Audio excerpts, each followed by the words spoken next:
Hi!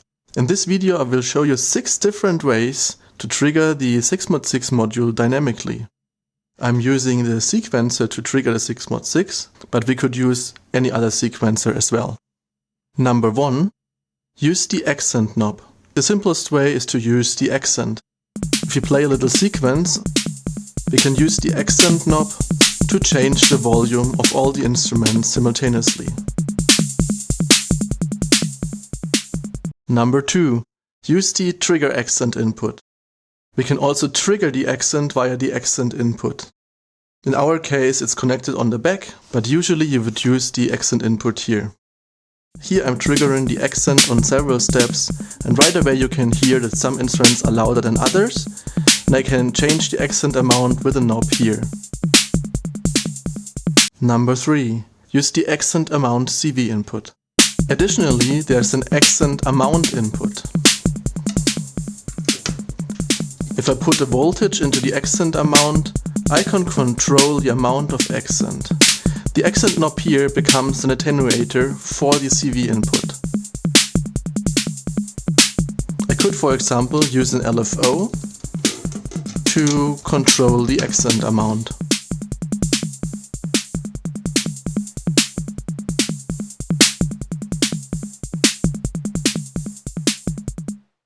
Number 4.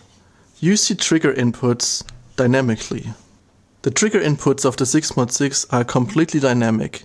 You can send in voltages between 1 volt and 12 volts.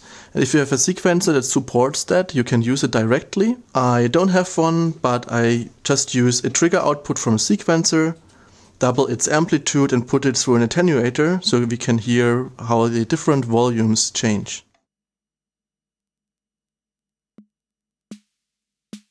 You can hear at very low volumes the snare drum sounds way different, and then as we increase the amplitude of the trigger, the sound changes as well.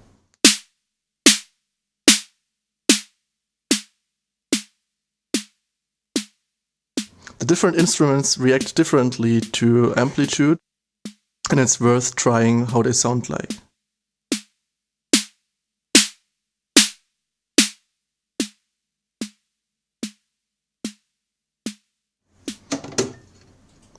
Let's try the low tom, for example.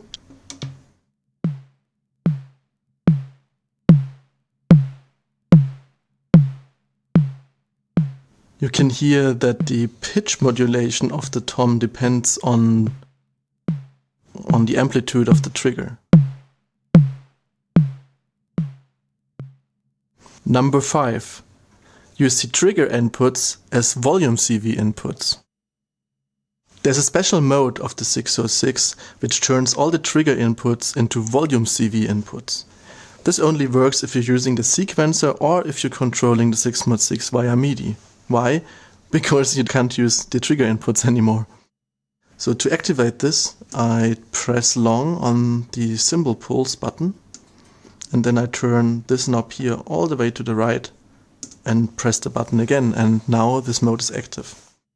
If I now start my sequence, I can put a control voltage into the snare, for example, and then control its volume via a knob or via an LFO if you like. Let me do the same for the low and high tom real quick.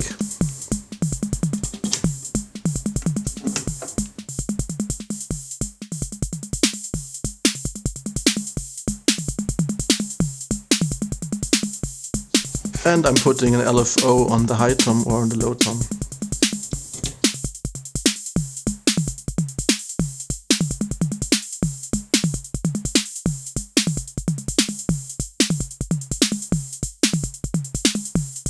Let's control the cymbal via an LFO as well. At the hi-hat.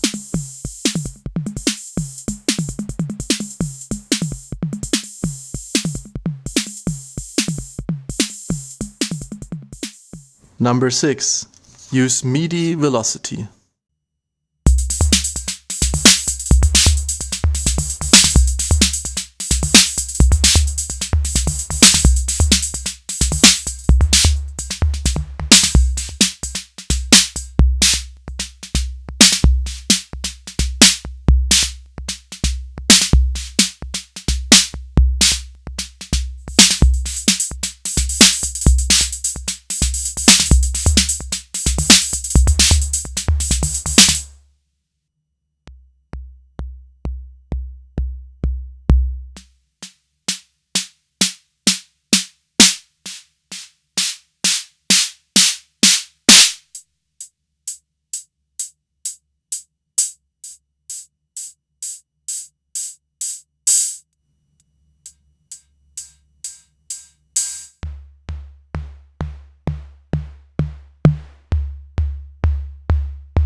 Remember when at the beginning of this video I told you there are 6 different ways to trigger the 6.6 dynamically?